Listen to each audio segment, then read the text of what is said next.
Hello friends, how are you? আজ নিয়ে আসলাম নতুন ভিডিও। 400 টাকা দামের শ্যাম্পুর বোতল ভার্সেস 2 টাকা দামের শ্যাম্পু। তাই ভিডিওটি মনোযোগ দিয়ে দেখবেন, কেউ স্কিপ করবেন না।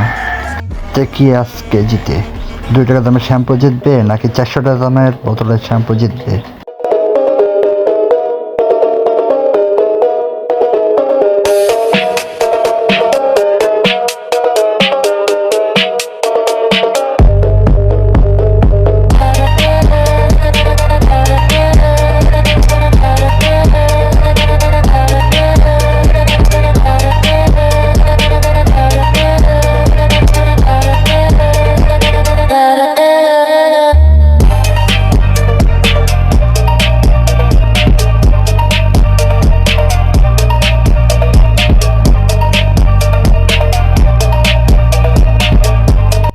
শেষ পর্যন্ত দেখা গেল 2 টাকা দামের শ্যাম্পুই জিতে গেল, 400 টাকা দামের শ্যাম্পু হেরে গেল।